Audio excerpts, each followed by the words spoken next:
श्री गुरुवे नमः। वायामि स्थापयामि। ॐ आयातु वरदे देवी त्र्यक्षरे ब्रह्मवादिनी गायत्री छन्दसां मातः ब्रह्मयोनिर्नमोस्तुते। ओम श्री गायत्रै नमः। सभी लोग हाथ जोड़कर गुरु सत्ता को श्रद्धेय डॉक्टर साहब के साथ ही मिलकर प्रणाम करेंगे। ओम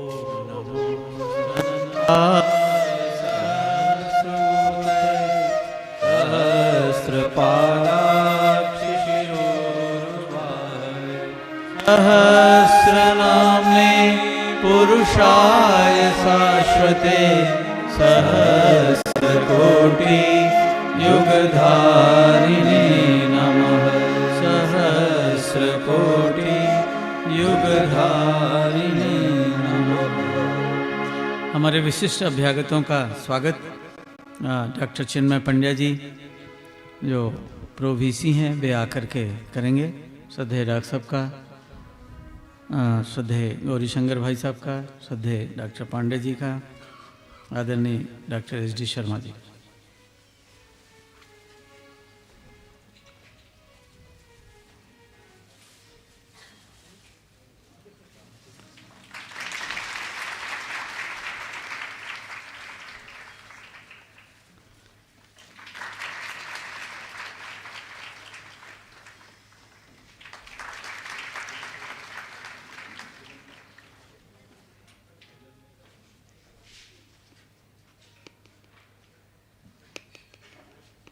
ओम चंद्रनाशनते नित्यं लक्ष्मी तिष्ठति सर्वदा। ओम विष्णु मंगलम गरुड़ध्वज मंगलम पुंडरीकाक्षो मंगलाय तनोहरि।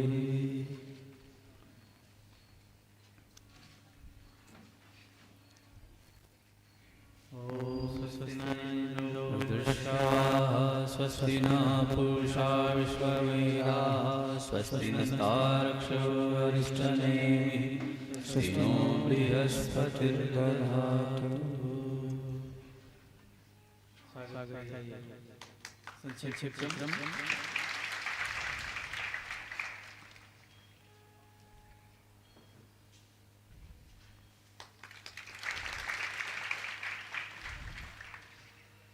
मैं आमंत्रित करता हूं हमारे माननीय कुलपति डॉक्टर शर्मा जी को स्वागत भाषण प्रस्तुत करने के लिए। माननीय एस.डी. शर्मा जी।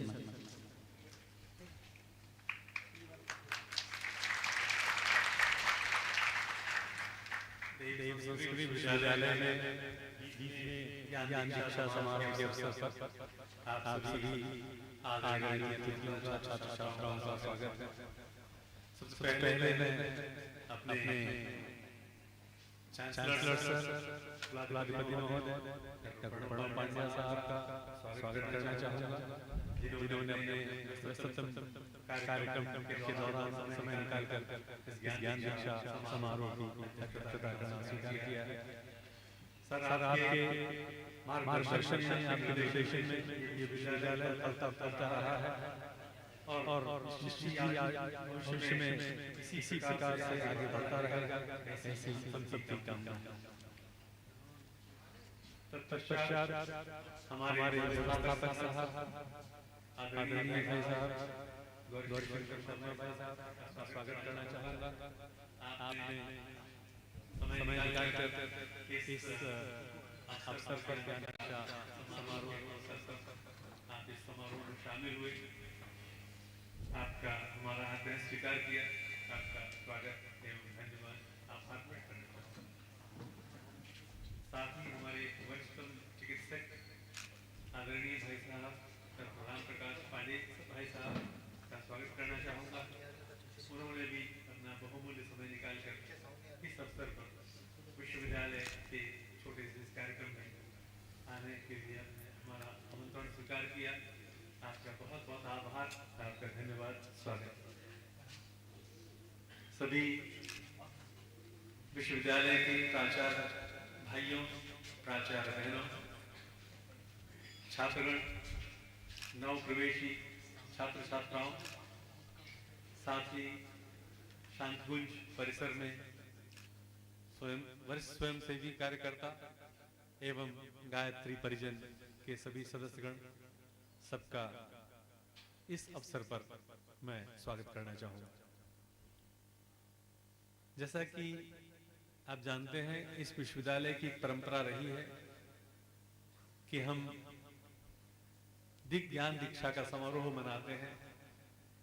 अनेक जगह कन्वोकेशन होता है, दीक्षांत होता है, लेकिन दीक्षा का प्रारंभ नहीं मनाया जाता। ये परंपरा इस विश्वविद्यालय में हमारे कुलाधिपति महोदय डॉक्टर पंड्या साहब के निर्देशन में शुरू हुआ और ऐसी परंपरा जो कि और विश्वविद्यालयों ने भी इसको ग्रहण किया है, स्वीकार किया है, अपने यहाँ लागू कर रहे हैं। शुरू में जब एडमिशन लेते हैं, प्रवेश करते हैं छात्र छात्राएं, तो उनको ज्ञान में के लिए संकल्पित किया जाता है, दीक्षित किया जाता है कि आप इस दौरान, पढ़ाई के दौरान किस प्रकार के अनुशासन का पालन करेंगे, किस प्रकार अपने को संयमित रखेंगे, किस प्रकार का आपका व्यवहार वर्ताव होना चाहिए, और इसके लिए आप संकल्प लेते हैं। उस संकल्प का पालन करने के लिए दीक्षित होते हैं। ये अवसर पर खास तौर से हमारे जो नव प्रवेशी छात्र छात्राएं हैं, जिन्होंने एक कठिन प्रतियोगिता परीक्षा पास करके अपने को इस योग्य साबित किया है कि इस विश्वविद्यालय के एनिमेशन प्रोग्राम में और योगा प्रोग्राम में आपने प्रवेश लिया है। आपको बहुत बहुत बधाई देना चाहूँगा, आपका स्वागत करना चाहूँगा। इस प्रकार इस विश्वविद्यालय एक अनूठा विश्वविद्यालय है, बाकी विश्वविद्यालयों से काफ़ी भिन्न है। एक ऐसा प्रयोग है जहाँ की शिक्षा ही नहीं है, शिक्षा के साथ साथ मानवीय मूल्य, किस प्रकार हम एक अच्छे इंसान बने, अच्छे मानव बने, इसकी शिक्षा भी दिया जाता है। ये संस्कार भी बच्चों में पैदा किया जाता है। उद्देश्य ये है कि जब हमारे विद्यार्थी यहाँ से पास आउट करके अनेक जगह सरकार में या अन्य जगह पदों पर विभूषित होते हैं, पदों की शोभा बढ़ाते हैं, तो अपने साथ ये संकल्प साथ लेके जाते हैं, अपने साथ ये संस्कार साथ लेके जाते हैं, और जहाँ भी जाएंगे उसी तरह, जिस तरह फूल जहाँ रहता है अपनी सुगंधी फैलाता है, ये संस्कार जो आपने यहाँ ग्रहण किया आगे फैलाएंगे, आगे इस परंपरा को आगे बढ़ाएंगे। परम पूज्य गुरुदेव एवं परम वंदनीय माता जी ने जो स्वप्न देखा था एक विश्वविद्यालय स्थापित करने का, जिस प्रकार पुराने जमाने में तक्षशिला विश्वविद्यालय, नालंदा विश्वविद्यालय, विक्रमशिला विश्वविद्यालय हुआ करते थे, जहाँ की गुरु शिष्य परंपरा हुआ करती थी, और साथ ही तक्षशिला विश्वविद्यालय का एक बहुत महत्वपूर्ण उदाहरण आप जानते हैं, किस प्रकार चाणक्य जो वहाँ प्राचार्य थे, उन्होंने एक चंद्रगुप्त नामक शिष्य को तैयार किया, और वो चंद्रगुप्त मौर्य जिन्होंने पूरे भारतवर्ष को इकट्ठा किया और ईरान और अफगानिस्तान तक विजय पताका फहराई, पूरे भारतवर्ष को एकत्रित करके, संगठित करके एक अनूठा एक तरह का उदाहरण स्थापित किया। इस प्रकार के विश्वविद्यालयों की कल्पनाएं हम लोग करते रहे हैं। हमारे इतिहास इसका साक्षी है, गवाही देता है, लेकिन इधर उस परंपरा को हम लोग भूल गए हैं, छोड़ गए हैं, कहीं पीछे छूट गया है। उसी परंपरा को पुनर्जीवित करने के लिए इस विश्वविद्यालय की स्थापना हुई है। आप सब नवप्रवेशी छात्र छात्राएं वास्तव में बहुत बड़े प्रयोग में जुट रहे हैं। एक ऐसे प्रयोग की गवाही बनने जा रहे हैं जिसमें कि आप भविष्य में कह सकेंगे कि हमने उस प्रकार की गुरु शिष्य परंपरा को पुनर्जीवित किया है, गुरुकुल परंपरा को पुनर्जीवित किया है। हम इस विश्वास के साथ आगे बढ़ेंगे और उम्मीद है एवं विश्वास है कि जो गुरुदेव ने सपना देखा था वो सपना साकार होगा। साथ ही बच्चे जो अपना स्वप्न लेकर आए हैं, मैं आशा करता हूँ आप भी अपने सपने को साकार कर पाएंगे और यहाँ से उच्च शिक्षा ग्रहण करके अपने भविष्य को सुंदर और बढ़िया बनाएंगे। धन्यवाद।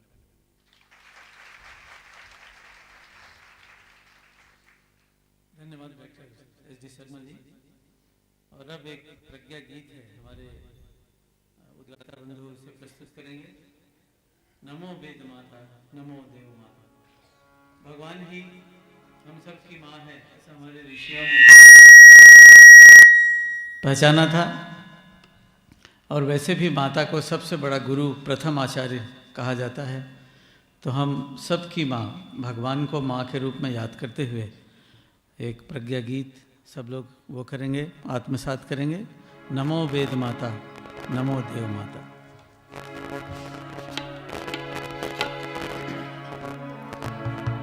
या देवी सर्वभूतेषु शक्तिरूपेण संस्थिता। नमस्तस्यै नमस्तस्यै नमस्तस्यै नमो नमः। नमो वेद माता, नमो देव माता। नमो वेद माता, नमो देव माता। नमो वेद माता, नमो देव माता। नमो वेद माता, नमो देव माता। नमो आद्य शक्ति, नमो आद्य शक्ति। नमो विश्व माता, नमो वेद माता। नमो देव माता, नमो वेद माता। नमो देव माता।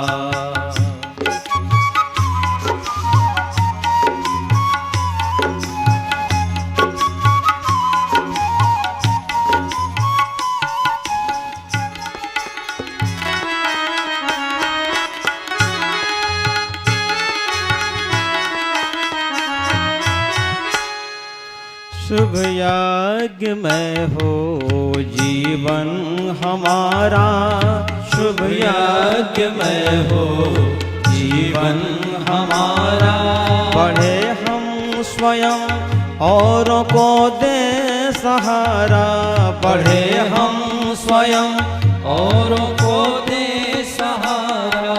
रहे हर मनुज, रहे हर मनुज शांति संतोष पाता।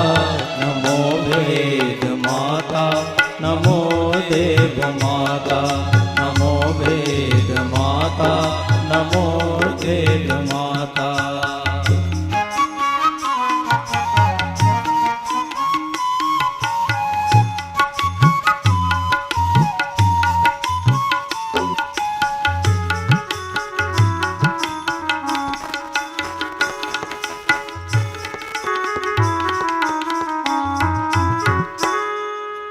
सविता तुम्हारी महाभर्ग शक्ति। सविता तुम्हारी महाभर्ग शक्ति। वरण हम तुम्हारी करें श्रेष्ठ भक्ति। वरण हम तुम्हारी करें श्रेष्ठ भक्ति। हमें ले चले, हमें ले चले श्रेष्ठ पथ से विधाता। नमो वेद माता, नमो देव माता। नमो वेद माता, नमो वेद माता। नमो आद्य शक्ति, नमो आद्य शक्ति। नमो विश्व माता, नमो वेद माता। नमो देव माता, नमो वेद माता। नमो देव माता, नमो वेद माता। नमो देव माता। अब आमंत्रित हैं हमारे शांति कुंज, जो कि पूरे अखिल विश्व गायत्री परिवार का हेडक्वार्टर है, उसके व्यवस्थापक माननीय आदरणीय श्री गौरी शंकर शर्मा जी। उनसे प्रार्थना है कि वे दीक्षारंभ की पृष्ठभूमि हमारे नवागंतुक जो छात्रगण हैं, छात्राएं हैं, विशेष अतिथि हैं, अभ्यागत हैं, उनको बताएं। क्योंकि जो पुराने लोग हैं वो तो कुछ जानते भी हैं, लेकिन नए लोगों को जो आज प्रवेश ले रहे हैं इस विश्वविद्यालय में कि दीक्षारंभ कैसे हो रहा है, ये कैसी आदरणीय गौरीशंकर भाई साहब।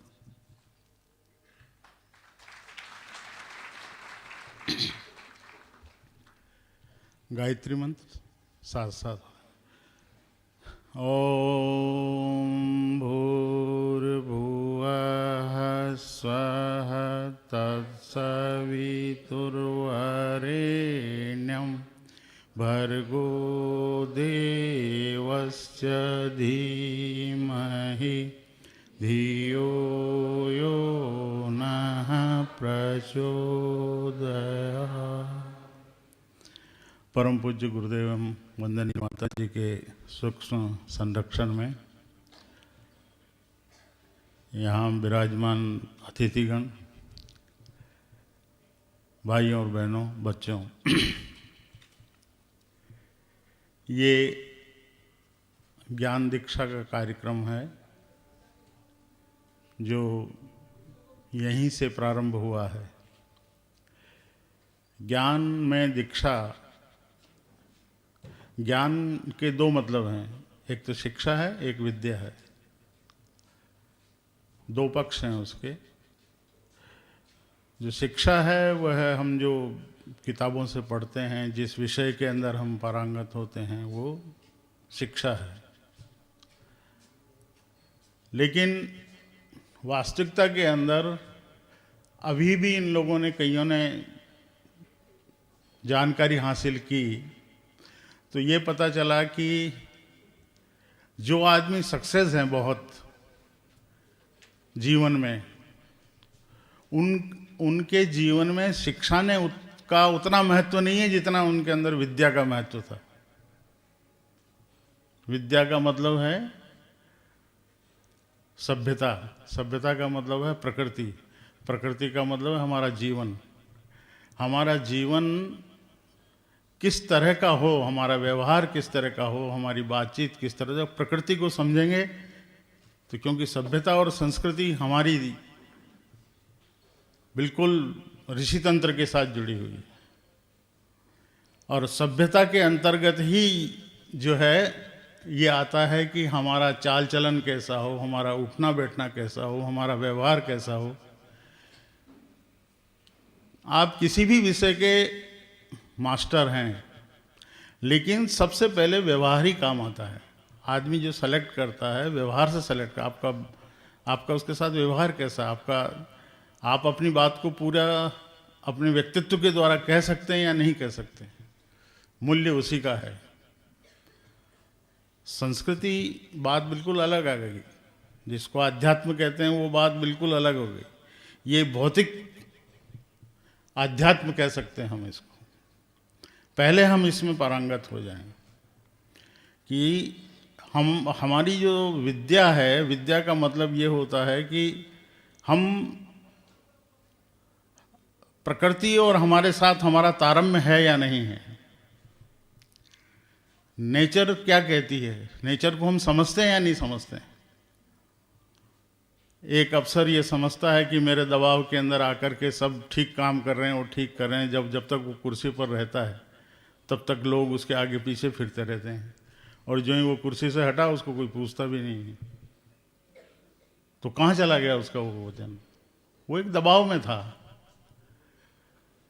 आज सारी दुनिया एक दूसरे को दबाव में लेकर के काम कराना चाहती है, दबाव में जीना चाहती है। वहीं जो है सारी समस्याओं का जड़ वहीं है। समस्याएं वहां है कि हमारी आस्थाएं किसके ऊपर है। हमारी आस्था कहाँ है? प्रकृति के ऊपर है, ईश्वर पर है, न्याय पर है, सिद्धांत पर है, या किसी और पर है हमारी आस्था? कहते तो हम हैं, प्रवचन बड़ी बड़ी बात हम बोलते हैं, बहुत अच्छा आचरण भी, हम एटिकेट भी हमारे बहुत अच्छे हैं, लेकिन अंदर क्या है? अगर अंदर हमारे प्रकृति नहीं घुसी है, अगर अंदर हमारा सरलता नहीं है, अगर हमारा तारतम्य उससे नहीं है, तो निश्चित रूप से हमारा व्यक्तित्व नीचा ही रहेगा, ऊपर नहीं उठ सकता, और हम वो काम नहीं कर सकते जो ईश्वर हमसे कराना चाहते हैं, जो आप बनना चाहते हैं, नहीं हो सकता। तो उसके लिए बहुत जरूरी है कि हमारा दो चेहरे हमारे न हो, एक चेहरा हो। और एक चेहरा तभी रह सकता है जब व्यक्ति अपने विचारों को ऊंचा रखे। गुरुदेव ने कहा है कि बेटा तुम स्वाध्याय करते रहना, क्योंकि आदमी की पहचान उसके विचार से ही है। क्या खाता है, क्या पहनता है, कैसे उठता है, कैसे बैठता है, वो जो है रेशम पहनता है या खादी पहनता है, ये वो घी की चुपड़ी खाता है या जो है रुकी खाता है, ऐसा कोई लेन देन नहीं है। लेन देन इससे है कि आपके विचार क्या हैं, आप क्या करते हैं और क्या सोचते हैं। पढ़ाकू बहुत लोग मिल जाएंगे, प्रवचन देने वाले बहुत मिल जाएंगे, लोग पढ़ाकू हैं। गुरुदेव कहते हैं बेटा जो मेरी अखंड ज्योति पढ़ता है वो पढ़ता है, करता क्या है फिर वो? अगर करता नहीं है तो मेरे काम का नहीं है।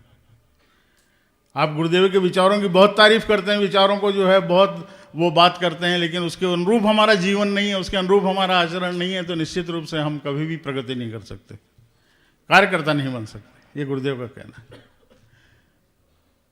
तो बच्चों, आपके जीवन के अंदर अगर आपको प्रगति करनी है, आपको ऊपर उठना है, तो निश्चित रूप से जो आपकी पढ़ाई है ये आपको 10% काम देगी, लेकिन 90% आपका व्यक्तित्व ही काम देगा, जो आपको एकदम ऊपर उठा ले जाएगा। आप जो चाहेंगे आपकी इच्छाएं पूरी कर सकता है। मैं आध्यात्म की बात नहीं कर रहा हूँ, ये भौतिक आध्यात्म की बात कर रहा हूँ।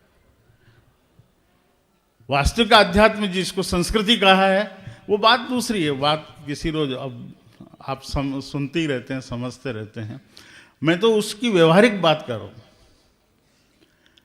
तो जो ये ज्ञान दीक्षा यहाँ पर दी जा रही है, कहने का मतलब यह है कि आप जो यहाँ मंत्र बोले जाएंगे, जो यहाँ आप उसके प्रति समर्पित हैं, यानी आप अंदर से चाहते हैं या नहीं चाहते हैं, या एक टोटल पूरा करके आप जाना चाहते हैं।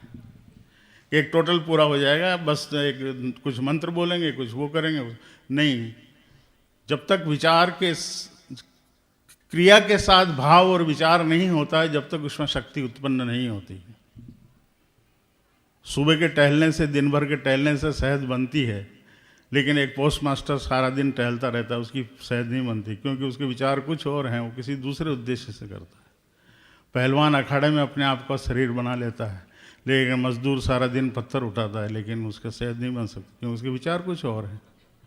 वो किसी और के लिए घूम रहा है और वो किसी और के लिए। तो भाव और विचार के साथ आपकी क्रिया, जो भी आप आचरण करें, उसके पीछे आपका भाव क्या है, आपके विचार क्या है। भाव उठता है, आदमी उठ जाता है, भाव गिरता है, आदमी गिर जाता है। नीचे भाव वाला व्यक्ति गिरा हुआ आदमी होगा, ऊंचे उठा हुआ आदमी। तो जो भी कर्मकांड यहाँ पर, ये बहुत महत्वपूर्ण बात है, क्योंकि ये दिखाई नहीं देता। ये न आपका चरित्र दिखाई देता है, न आपका विचार दिखाई देते हैं, न आपकी उदारता दिखाई देती है, लेकिन महत्व इन्हीं का है। इसी को हमें महत्व देना है। हम प्रत्यक्षवादी हो गए, हम भौतिकवादी हो गए। भौतिकवादी का मतलब यही है कि हम भौतिकता को ही महत्व दे रहे हैं, उसी को महत्व दे रहे हैं, बाकी इन चीज़ों को महत्व नहीं दे रहे हैं, तो वो फेल हो जाएंगे। सारा संसार इसी जंजाल में फंसा हुआ है। और जो आज जो कष्ट और कठिनाई और दुनिया जो जिस मुसीबत में है, वो इसी कारण से है, और कोई कारण नहीं है कि उसके विचार गिरे हुए हैं, उसका चरित्र गिरा हुआ है, और उसकी भावना नहीं है, उसका त्याग नहीं है उसके जीवन में। तो भाइयों और बहनों, अभी जो कर्मकांड होगा इस ऋषि भूमि के अंदर, गुरुदेव ऋषि ही उस चीज को कह सकता है, क्योंकि उसके आचरण में, उसके रग रग में है। आपके शिक्षक गणों के अंदर ही, जो आचार्यों के अंदर ही वो भाव अगर है, तो वो आपके अंदर वो दे सकते हैं। तो उनका आचरण उससे ऊपर होना चाहिए, जो देना है। दो तालाब के बीच के अंदर अगर एक लाइन खींच दी जाए, दोनों को मिला दिया जाए, तो दोनों का आवागमन जब तक प्रारंभ रहता है, जब तक दोनों बराबर नहीं हो जाते।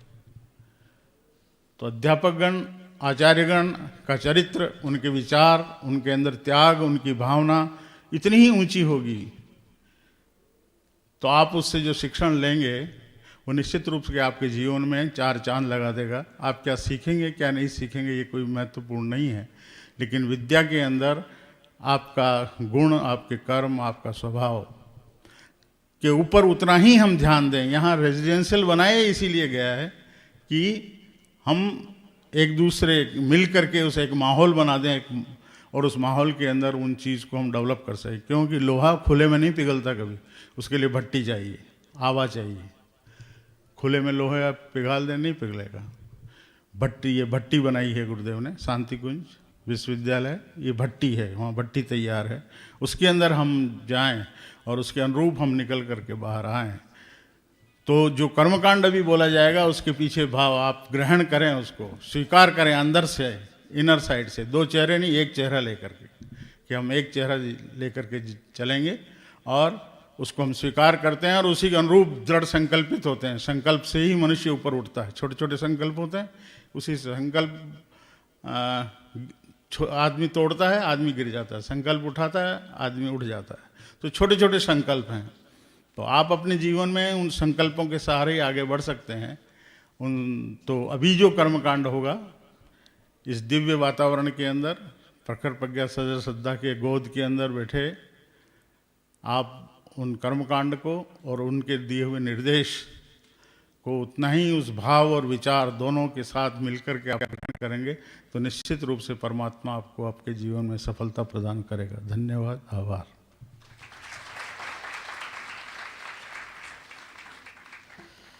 धन्यवाद भाई साहब।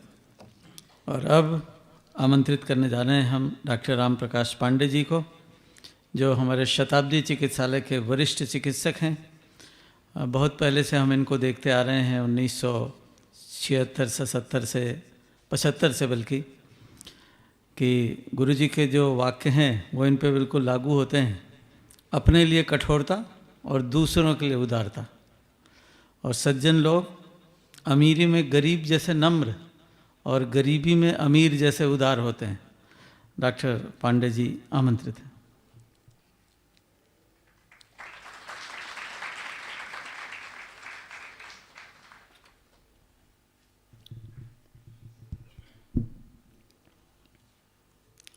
एक बार पुनः गायत्री महामंत्र। ओम भूर्भुवः स्वाहा तत्सवितुर्वरेण्यं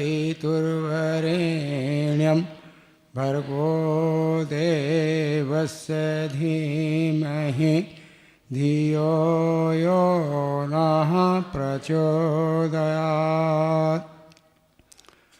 परम पूज्य गुरुदेव, वंदनीय माता जी के सूक्ष्म रचन मंच पे विराजमान श्रद्धेय डॉक्टर साहब, व्यवस्थापक गौरीशंकर जी, हमारे कुलपति श्री शर्मा जी, प्रतिकुलपति श्री डॉक्टर चिन्मय पंड्या जी, अन्य हमारे आचार्यगण, बाहर से आए अभ्यर्थीगण, छात्र एवं छात्राएं, जिस ज्ञान दीक्षा के लिए हम यहाँ उपस्थित हुए हैं। कहते हैं, नहीं ज्ञानेन सदृशम पवित्रम महि विद्यते। वो कौन सा ज्ञान ऐसा है जिससे आदमी पवित्र हो जाता था। यूँ तो गीता में 18 अध्याय हैं, 6 अध्याय कर्मयोग के हैं, 6 अध्याय भक्ति योग के हैं और 6 अध्याय लास्ट के ज्ञान योग के हैं। वो ज्ञान दीक्षा के संस्कार कहाँ पर हो रहा है, किस स्थान पर हो रहा है, इसके नए आगंतुकों को थोड़ी सामान्य से। ये वो स्थान है जहाँ आप ईगृषु वेदमुति तपोनिष्ठ पंडित श्री राम शर्मा आचार्य, जिन्होंने कितना कठोर तप किया अपने जीवन, और तप ही नहीं किया, साथ में कितना त्याग किया। कहते त्यागी, तपस्वी और ज्ञानी। गुरु दीक्षा उस स्थान पर हो रही है, उनके द्वारा अनुप्राणित स्थान है। और प्रारंभ से ही उन्होंने इस शांति कुंज को 21वीं सदी की गंगोत्री घोषित किया। और 21वीं सदी की गंगोत्री ही नहीं, यहाँ से ज्ञान की अनेकों धाराएं विश्व के कोने कोने में जन जन को प्रभावित करके और कुछ ऐसे प्राणवान लोगों को आगे निकाल के लाने में अपना अनुदान और वरदान देने के लिए प्रयास कर रहे हैं। उनकी उपस्थिति यहाँ पर है। वो स्थान है जहाँ पर ऋषियों ने तप, विश्वामित्र ने तप किया था। ये पूरा सप्तसरोवर तप स्थली है। तो ये संस्कार कराए जाते थे। संस्कार में ये स्थान देखा जाता था कि कौन कराने वाला है और कहाँ कौन सा संस्कार है। जन्मता जाते शूद्रा संस्कारा, जन्म से प्राय सभी शूद्र होते हैं। संस्कारों से अभी हमारे जीवन में कुछ हो चुके, जाति का नामकरण संस्कार हो गया, अन्नप्राशन हो गया, मुंडन संस्कार हुआ, विद्यारंभ संस्कार हो चुका, और पता नहीं अभी कितनी कक्षाएं हम बांट चुके और कितनी कक्षा में कितने प्रकार के हमारे जीवन में गुरु आते रहे। हमारी एक विशेष संस्कार है जिसको ज्ञान दीक्षा संस्कार कहते हैं। और वो कौन सा ज्ञान जिससे मनुष्य के जीवन, वैसे तो संस्कारों की दृष्टि दीक्षा की दृष्टि मंत्र दीक्षा होती है, प्राण दीक्षा होती है, और ये ज्ञानी दीक्षा, इसे देव संस्कृत विश्वविद्यालय से अनेकों प्रकार की धाराएं, अनेकों प्रकार का ज्ञान हमको आपको, चाहे हमारे आचार्यगण हैं, गुरुदेव ने कहा है दुनिया का ज्ञान लेने के लिए, दुनिया को ज्ञान बांटने के लिए स्थान बने। तो जब गुरुवर्ग आचार्य में प्राप्त करता है तभी बांटता भी। उन ज्ञान दीक्षा को वो हमें क्या बनाएगी, कैसे बनाएगी? सबसे पहले है, मैं कई बार बच्चों से पूछता हूँ, तुम किस उद्देश्य से यहाँ आए हो? मैंने एक बच्चे से पूछा क्या करोगे? कह रहा मैं पढ़ लूँ के नौकरी करूँगा। नौकरी करके क्या करोगे? हम चाहते हैं अच्छी नौकरी लगे है। अच्छी नौकरी क्या करके करेंगे? फिर अच्छा मकान बनाएंगे, अच्छी गाड़ी खरीदेंगे और अपने साधन सुविधाएं जुटाएंगे। मैंने कहा बस यही जीवन की थ्योरी है। मनुष्य जीवन किस लिए मिला है? मैंने उससे चर्चा की कि आहार निद्रा भय में तुरंत समान तत् पशुभिर नराणाम, जो सुविधा, जो भोजन चारा जानवर को मिलता है, वैसे जानवर करता है, नींद जानवर लेता है, सारे तो मनुष्य के जीवन में कोई विशेषता होनी चाहिए। उस मनुष्य जीवन विशेषता के लिए क्या करना चाहिए? भाई ये दो प्रकार का जीवन होता है। परम पूज्य गुरुदेव बताते एक शानदार जीवन होता है, एक मजेदार जीवन हो। मजेदार जीवन क्या होता है? बढ़िया किस्म खा लें, बढ़िया पहन लें, मखमल बद्दों में सो रहे हैं, कोठियों में निवास कर लें, कार में घूम लें। भारतवर्ष में मैंने उनसे कहा कि भारतवर्ष में ऐसे कितने कुत्ते, खरगोश और बिल्लियाँ पालते हैं, मक्खन मलाई खिलाते हैं, बढ़िया किस्म साबुन से नहलाते हैं, सेंट लगाते हैं, मखमल के दोब सुलाते हैं, कार में टहलाते हैं। ये मज़ेदार ज़िंदगी, शानदार ज़िंदगी जीवन जीने के लिए अगर है तो वो है गीता का वो ज्ञान जिसमें कर्म योग हो, भक्ति हो। ये सहज रूप से परम पूज्य गुरुदेव ने ये भर दिया है हमारे। वो उतना बड़ा ज्ञान छोटे छोटे रूपों में, जो चारों वेदों का भाष्य किया, उन्होंने छोटे छोटे ज्ञान छोटी छोटी पुस्तिकाओं में वो सारे ज्ञान को बांट रखा है। आज इस ज्ञान जिसकी भारतीय संस्कृति का ज्ञान है, जो कौन सी संस्कृति? भारतीय संस्कृति है। कौन सी संस्कृति? उदारीकरण संस्कृति। अयम न प्रवृत्ति गणना लक्ष्य साम उदार चर्चा नाम वस्तुम कुटुंबकम, जिसमें वस्तुम कुटुंबकम की भावना होती। और वो संस्कृति कितनी परिष्कृत साइंस, कितने परिष्कृत विज्ञान, जिसके मनुष्य के व्यक्तिगत जीवन से लेकर के और रहन सहन, दिनचर्या, राजचर्या, ऋतुचर्या से लेकर के आयुर्वेद के अनुसार मनुष्य के जीवन में उस संस्कृति का समावेश था।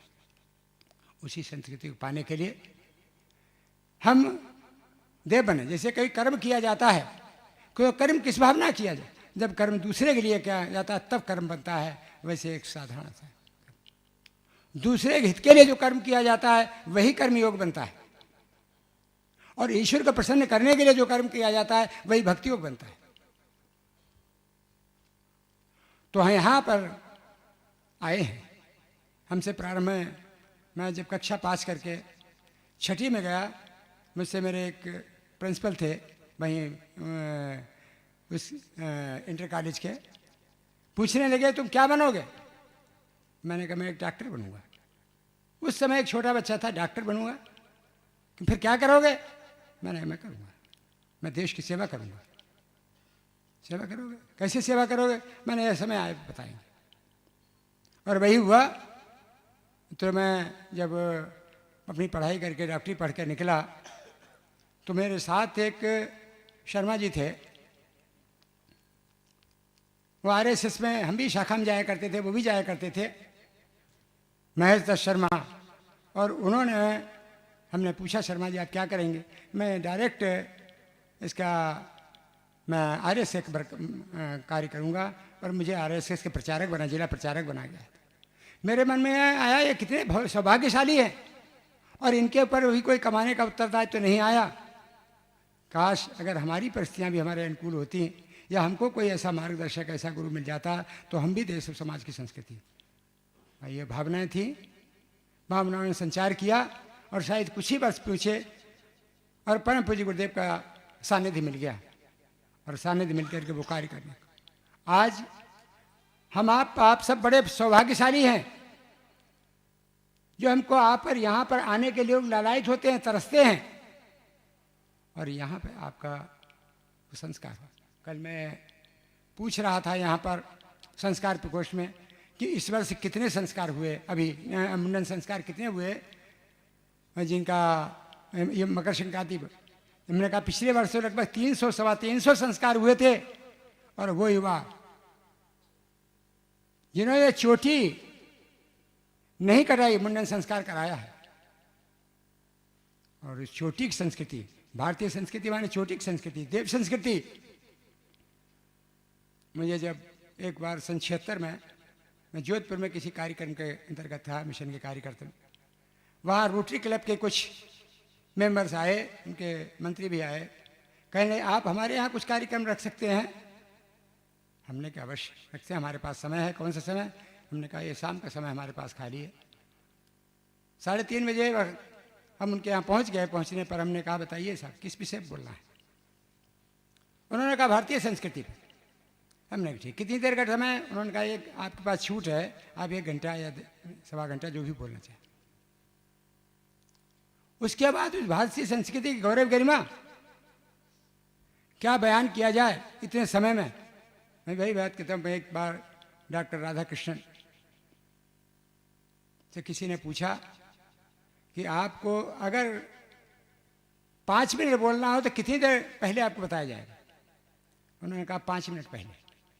और आपको 3 घंटे बोलना हो, 5 दिन पहले, और 3 घंटे बोलना हो तो उन्होंने कहा 5 दिन पहले।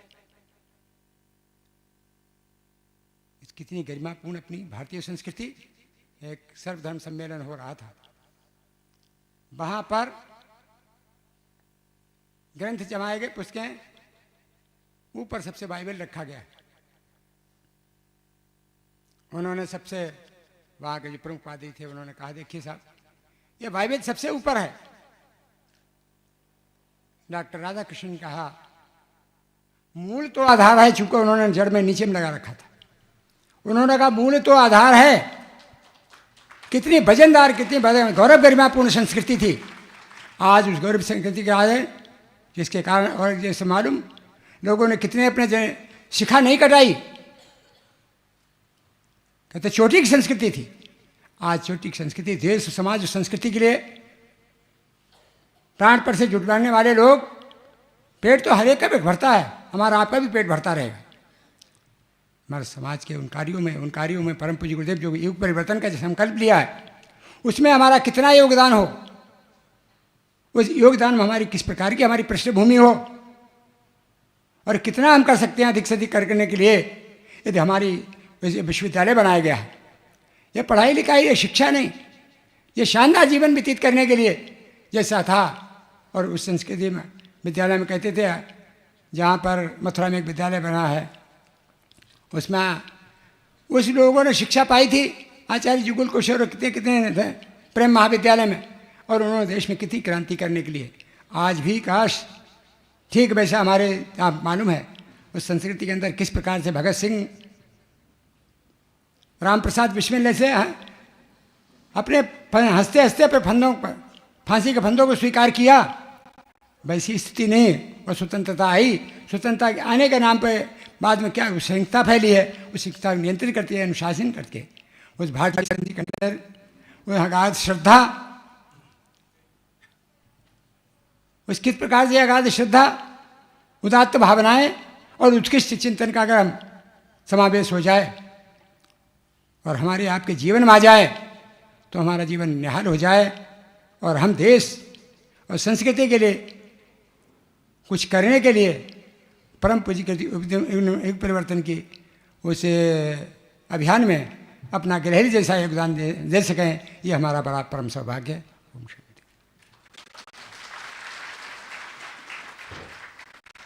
धन्यवाद डॉक्टर साहब। और अब एक छोटा सा विमोचन होगा।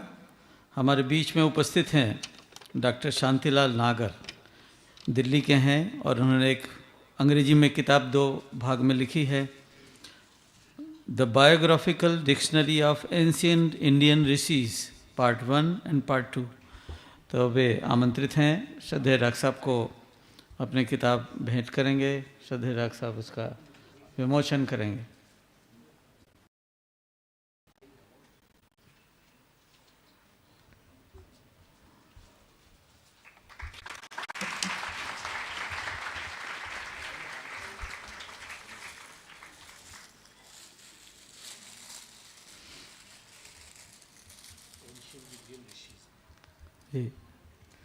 एंशिएंट ऋषिज, श्रद्धेय डॉक्टर साहब ने इसकी भूमिका भी लिखी है।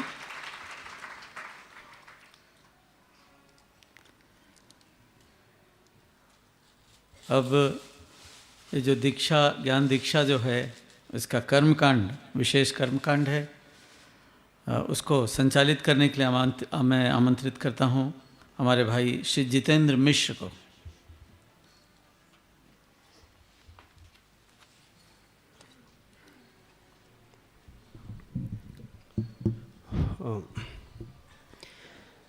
सभी से प्रार्थना, कमर सीधी करके ध्यान मुद्रा में बैठें।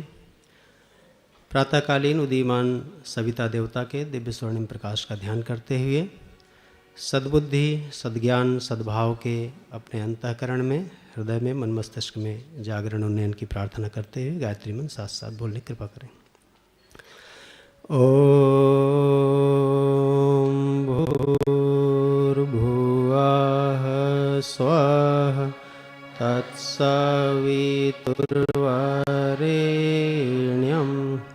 भर्गो देवस्य धीमहि धियो यो नः प्रचोदयात्।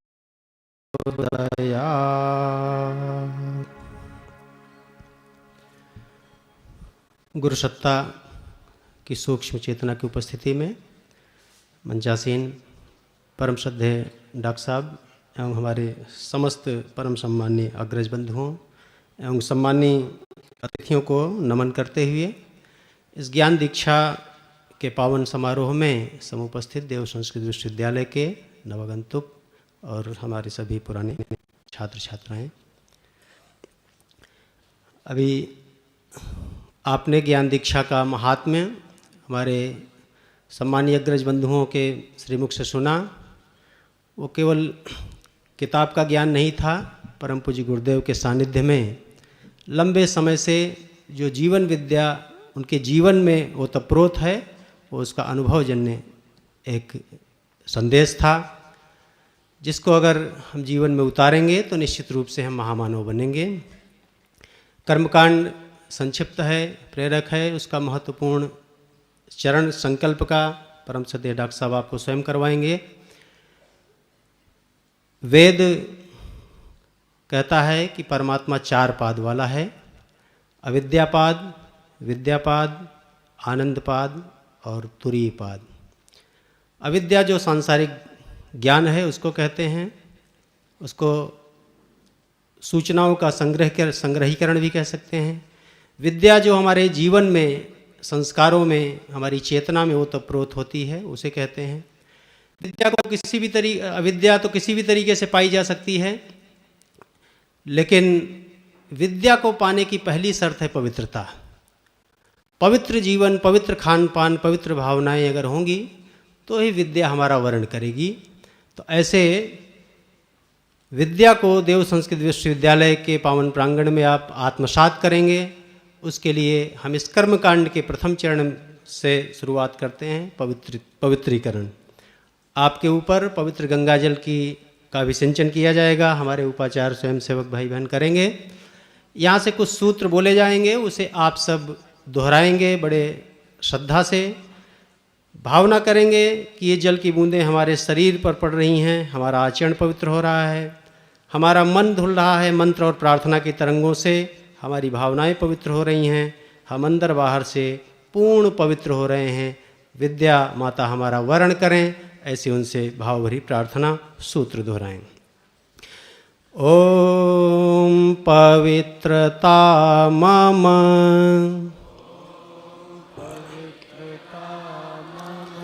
मनः काय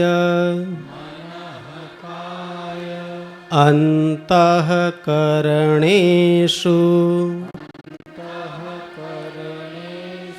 संविशेत। हाथ जोड़कर प्रार्थना करें परमात्मा से कि ये पवित्रता हमें सन्मार्ग पर चलाए, पवित्रता हमें महान बनाए और पवित्रता हमें शांति प्रदान करे। ओम पवित्रता नः सन्मार्गं नयेत्। ओम पवित्रता नः महतां प्रयच्छतु। ओम पवित्रता नः शांतिं प्रददातु।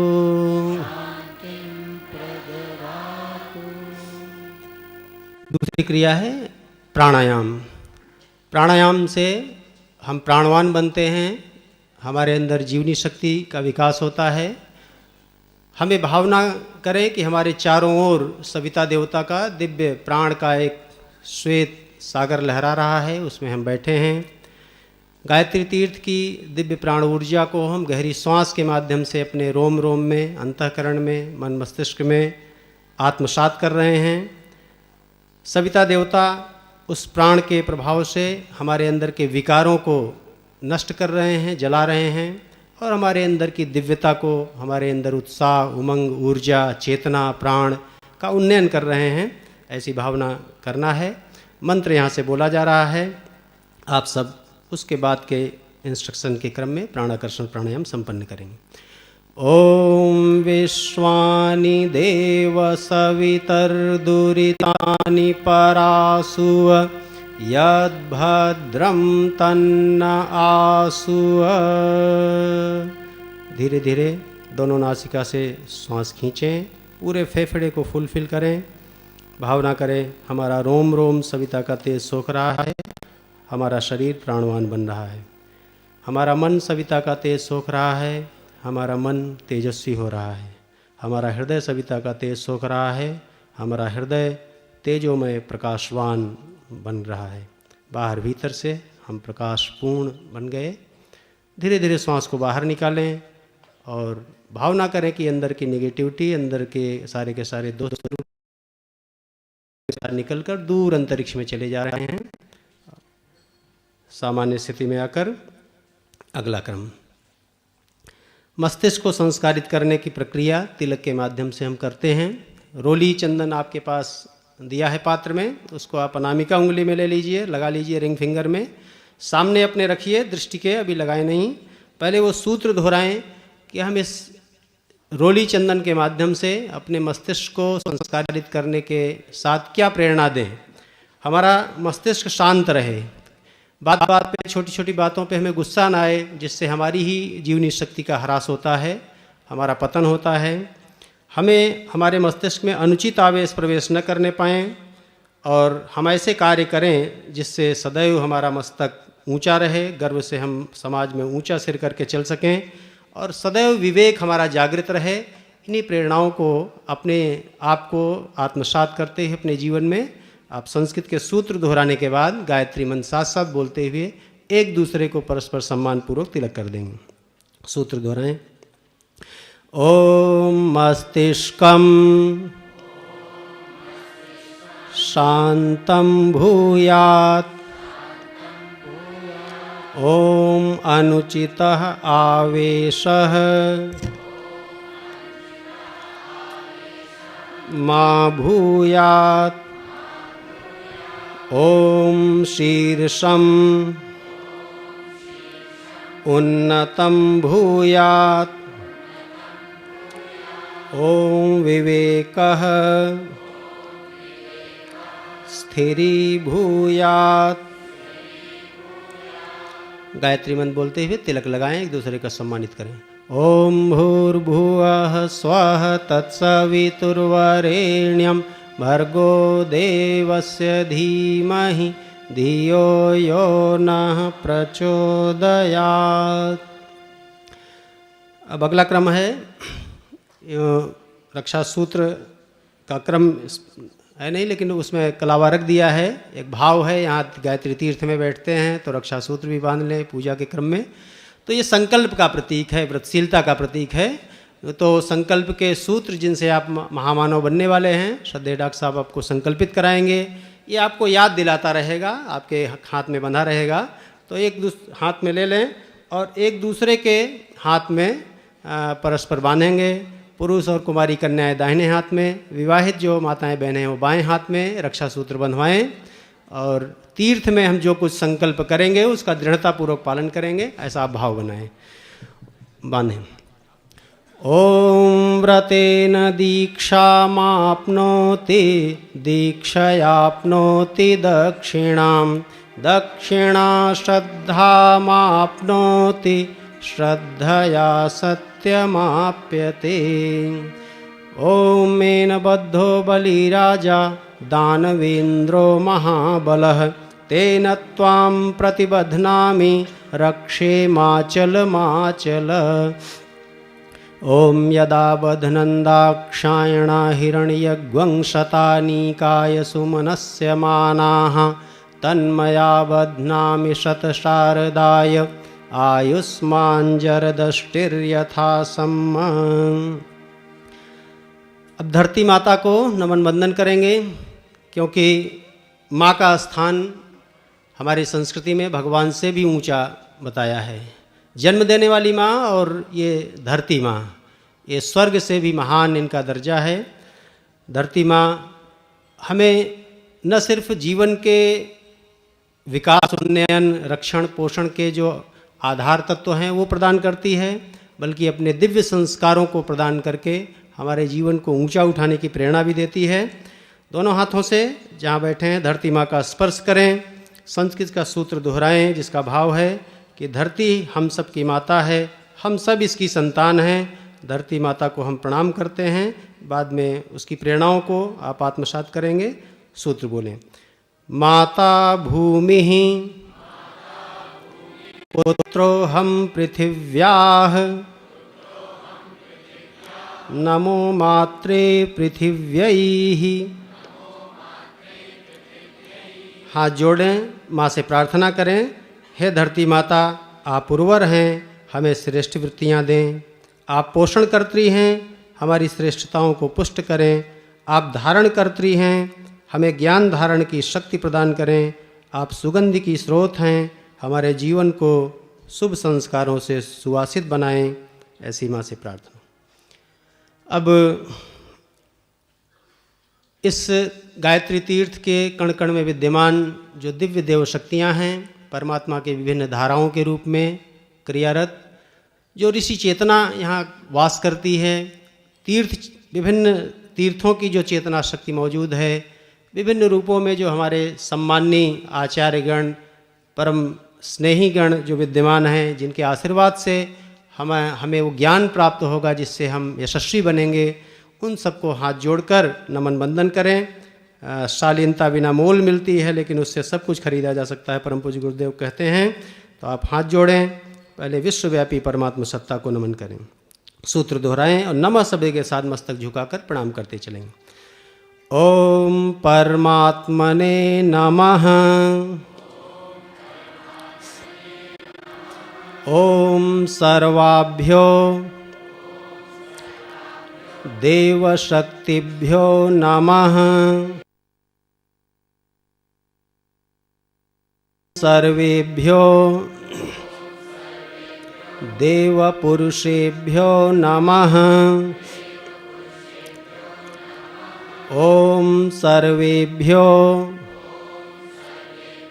महाप्राणेभ्यो नमः। ॐ सर्वाभ्यो मातृशक्तिभ्यो नमः। ॐ सर्वेभ्यः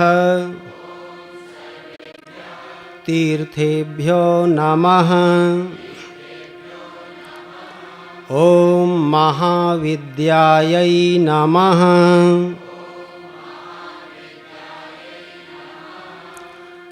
नमन बंदन के बाद अब हमारी संस्कृति की परंपरा है कि आए हुए अतिथियों का हम सम्मान करते हैं।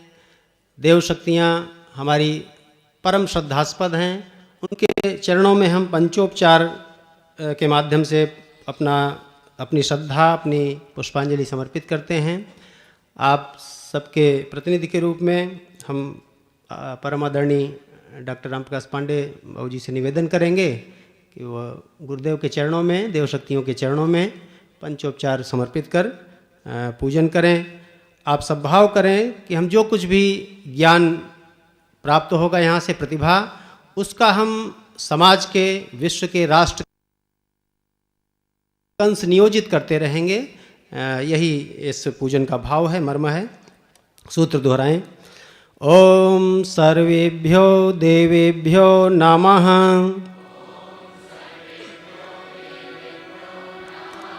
गंधम पुष्पम धूपम दीपम नैवेद्यम समर्पयामि। हाथ जोड़ें। कण कण में विद्यमान परमात्म चेतना को श्रद्धा सहित मस्तक झुकाकर नमन वंदन करें। ओम नमोस्तनंताय मूर्तये सहस्रपादाक्षिशिरोरुबाहवे सहस्रनाम्ने पुरुषाय शाश्वते सहस्रकोटियुगधारिणे नमः। सहस्रकोटियुगधारिणे नमः। स्वस्ति वाचनम। आपके पास पुष्प अक्षत जो दिया गया है उसमें से एक अंश ले लें अपने दाहिने हाथ में, बायां हाथ नीचे, दाहिना हाथ ऊपर रख के कमर सीधी करके बैठें। स्वस्ति अर्थात कल्याणकारी, वाचन अर्थात बोलना। हम इस तीर्थ में, अंतरिक्ष में, दिवलोक में विद्यमान जो देव शक्तियाँ हैं उनके सामने अपने पवित्र उद्देश्य की घोषणा करते हैं स्वस्ति वाचन के माध्यम से कि हम यहाँ देव संस्कृत विश्वविद्यालय में शांति कुंज में आए हैं उस पवित्र ज्ञान को, विद्या को प्राप्त करने के लिए, जिससे हमारा व्यक्तित्व न सिर्फ ऊंचा उठेगा बल्कि अपने व्यक्तित्व के उस प्रकाश से हम दुनिया को प्रकाशित भी करेंगे, दुनिया में ज्ञान का प्रकाश फैलाएंगे, सद्गुणों की सुगंधि बिखेरेंगे। ये उद्देश्य है हमारा इस स्वस्ति वाचन के माध्यम से, ताकि देव शक्तियाँ भी हमें आशीर्वाद प्रदान करें। ऐसी उनसे मन ही मन प्रार्थना। हमारी वाणी, हमारी विचारणा, हमारा आचरण, हमारी सारी की सारी चेष्टाएं सब शिवत्व से जुड़ जाएं, कल्याणकारी बन जाएं, ऐसी हृदय में भावना प्रार्थना। ओम गणानां त्वा गणपतिग्वं हवामहे प्रियाणां त्वा प्रियपतिग्वं हवामहे निधीनां त्वा निधिपतिग्वं हवामहे वसो मम आहम जानि गर्भधमात्वमजासि गर्भधम्। ओम स्वस्ति न इंद्रो वृधश्रवाः स्वस्ति नः पूषा विश्ववेदाः स्वस्ति नस्तारक्ष्यो अरिष्टनेमिः स्वस्ति नो बृहस्पतिर्दधातु। ॐ पयः पृथिव्यां पय ओषधीषु पयो दिव्यन्तरिक्षे पयोधाः पयस्वतीः प्रदिशः सन्तु मह्यम् ॐ विष्णोरराटमसि विष्णोः स्नप्त्रेस्थो विष्णोः स्यूरसि विष्णोर्ध्रुवो असि वैष्णवमसि विष्णवे त्वा ॐ अग्निर्देवता वातो देवता सूर्यो देवता चन्द्रमा देवता वसवो देवता रुद्रा देवता आदित्या देवता मरुतो देवता विश्वे देवा देवता बृहस्पतिर्देवतेन्द्रो देवता वरुणो देवता ॐ द्यौः शान्तिरन्तरिक्षगं शान्तिः पृथिवी शान्तिरापः शान्तिरोषधयः शान्तिः वनस्पतयः शान्तिर्विश्वे देवाः शान्तिर्ब्रह्म शान्तिः सर्वगं शान्तिः शान्तिरेव शान्तिः सामा शान्तिरेधि ॐ विश्वानि देव सवितर्दुरितानि परासुव यद्भद्रं तन्न आसुव ॐ शान्तिः शान्तिः शान्तिः सर्वारिष्ट सुशान्तिर्भवतु। मस्तक से लगाएं, प्रणाम करके पात्र में इकट्ठा कर लें। अब इस ज्ञान दीक्षा का सबसे महत्वपूर्ण क्रम दीक्षा संकल्प परम श्रद्धेय डॉक्टर साहब के श्रीमुख से।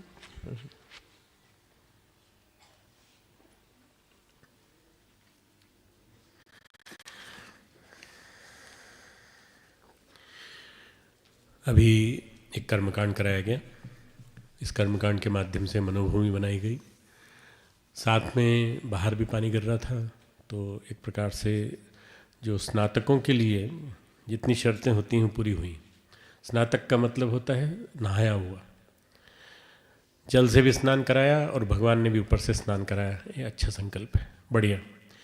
दीक्षा के बाद शिक्षा, पहले दीक्षा हो तब शिक्षित होने की बात सोची जाए।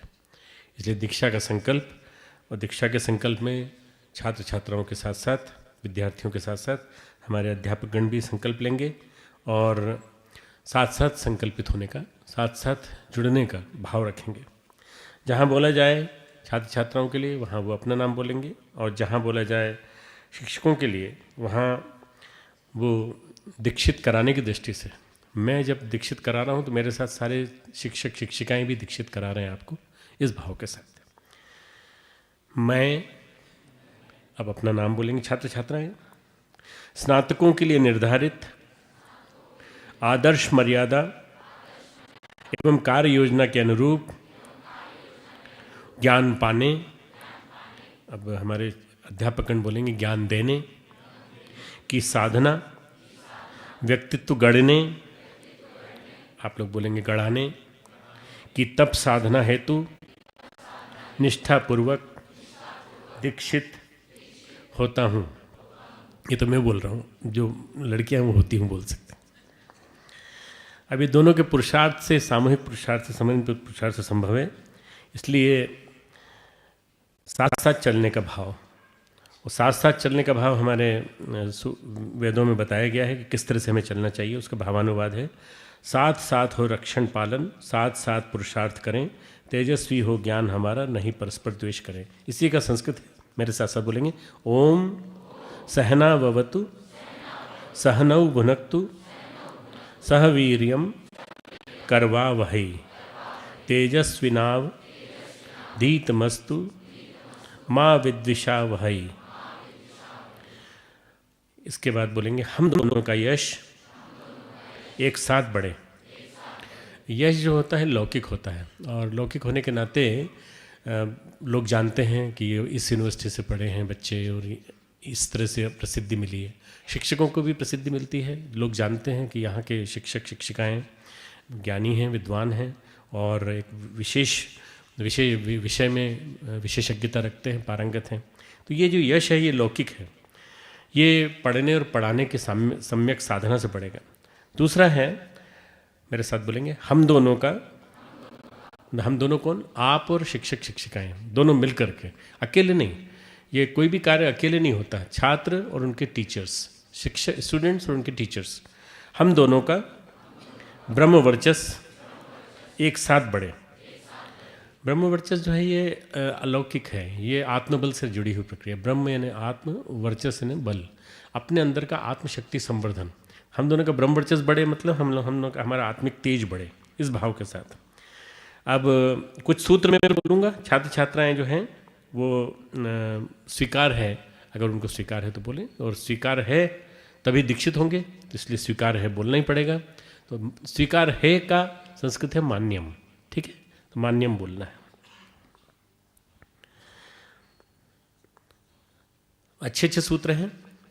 सबसे पहले आपको शिक्षक शिक्षिकाएं बुलवाएंगे, बोलिए सत्यम वद, या आपसे बोल रहे हैं सत्य बोलो, सत्य बोल रहे हो। जितने पहले भी बोलते थे, पहले भी सत्य बोलते थे, और अभी भी हमारे यूनिवर्सिटी में हैं स्टूडेंट्स हैं, वो सबके सब बोल सकते हैं मान्यम, सब बोल सकते हैं एक साथ, सत्यम वद। अब आप लोग मेरे साथ साथ बोलेंगे धर्मम चर। बहुत कम लोगों ने बोला, एक साथ बोलो ना सब, धर्मम चर, धर्म का आचरण करो, धर्म के ऊपर चलो, धर्म का आचरण करो।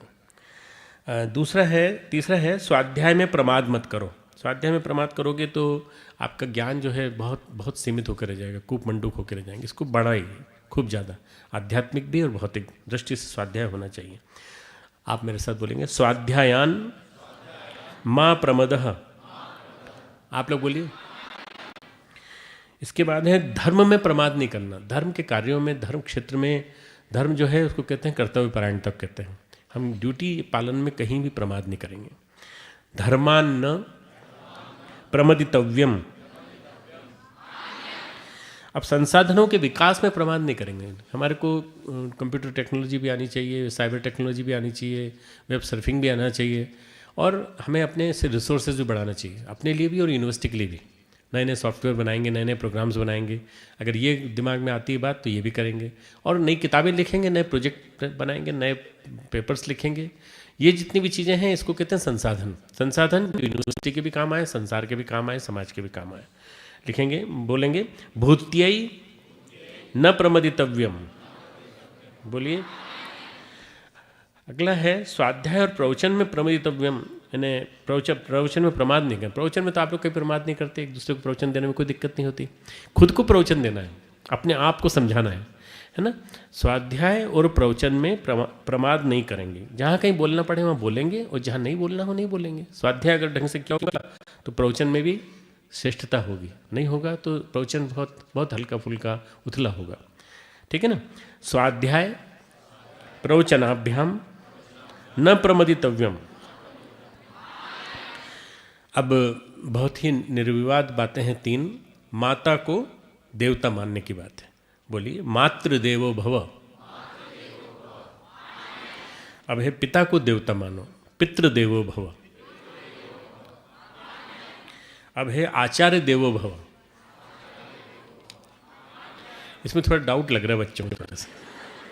आचार्य वो होता है जो अपने आचरण से शिक्षण देता है। असेसमेंट आपको करना है कि आचार्य कौन है, ठीक है ना। आचार्य को असेस करने के बाद फिर जब आप उसको देवता मानेंगे तो वास्तव में उनके अंदर से देवत्व दिखाई देने लगेगा। आचार्य को देवता मानने में संकोच नहीं होना चाहिए। जरा फिर से एक बार बोलिए, आचार्य देवो भव। ठीक है, चलो किसी प्रकार का कोई असमंजस नहीं है, ठीक है। अब है जो दोष रहित कर्म है उन्हीं का सेवन करें। भगवान ने, कृष्ण ने गीता में कहा है कि कोई भी कर्म ऐसा नहीं है जो जिसमें धुएं में अग्नि का थोड़ा समावेश होता है। इसी तरह से कोई भी कर्म ऐसा नहीं जिसमें दोष न हो। दोष हो सकते हैं, पर कई कर्म ऐसे होते हैं जो दोष रहित होते हैं, उन्हीं का सेवन करें, अन्य नहीं।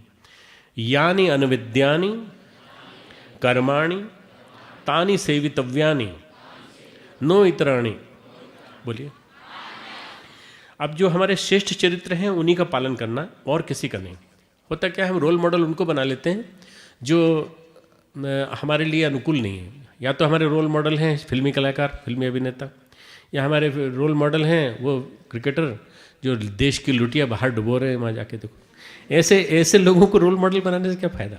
रोल मॉडल बनाना है तो विवेकानंद को बनाओ, रोल मॉडल बनाना नचिकेता को बनाओ, रोल मॉडल बनाना है तो सुभाष चंद्र बोस को बनाओ, रोल मॉडल बनाना तो ऐसे व्यक्तियों को बनाओ जो कि जिन्होंने महानता को, आदर्शों को जिया है और हजारों साल से जिनकी महिमा का गान हमारे वेद पुराण उपनिषद करते आ रहे हैं, हमारे ग्रंथों में जिनका है। तो इसलिए जो श्रेष्ठ चरित्र हैं उनका पालन करें, उन्हीं को अपना रोल मॉडल बनाएं, उन्हीं को आदर्श बनाएं। यानी अस्माकं सुचरितानि तानि त्वया उपास्यानि नो इत्राणि। चलो, संस्कृत समझ में आए नहीं आए, मेरा हाथ का इशारा समझ में आ जाता है कि मान्य।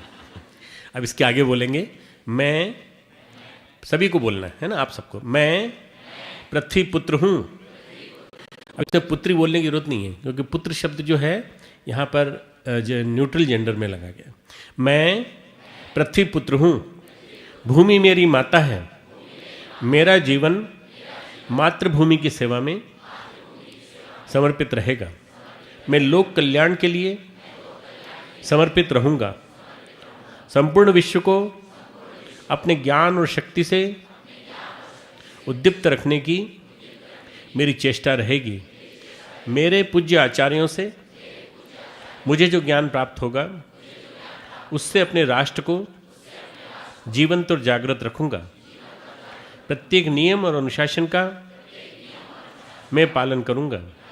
चूक होने पर भूल सुधार एवं प्रायश्चित द्वारा प्रगति क्रम को प्रखर बनाए रखेंगे। दीक्षा क्रम समाप्त हुआ।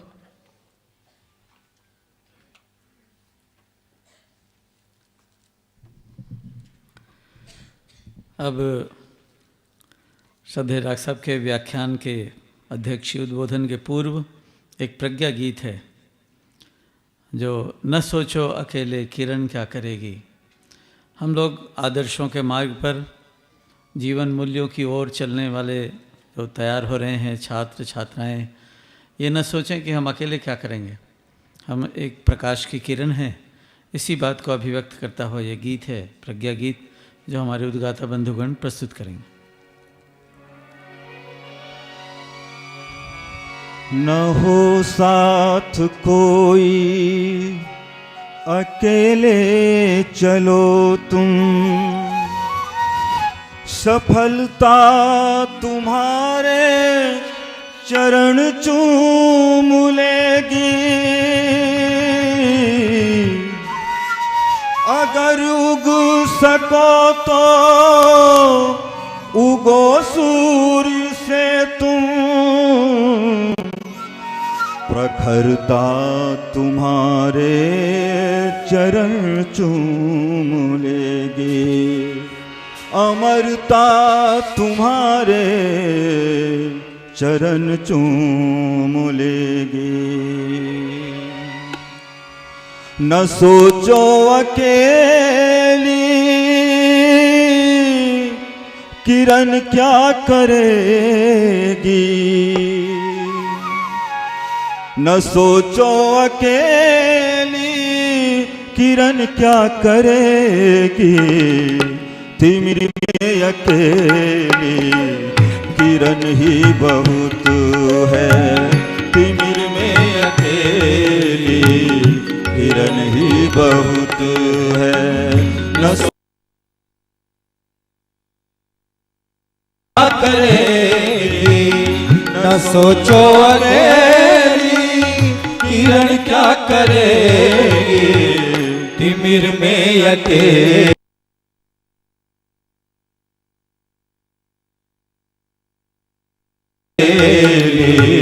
किरण ही बहुत है।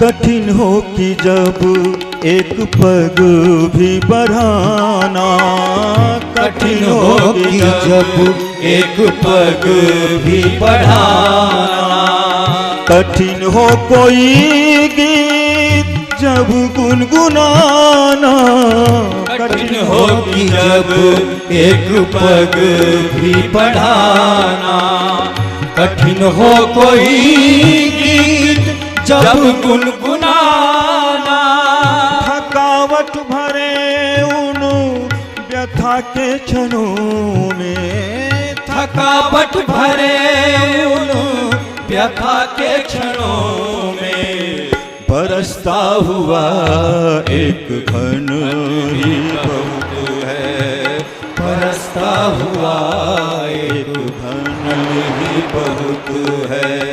न सोचो अकेली किरण क्या करेगी, तिमिर में अकेली किरण ही बहुत है, तिमिर में अकेली किरण ही बहुत है।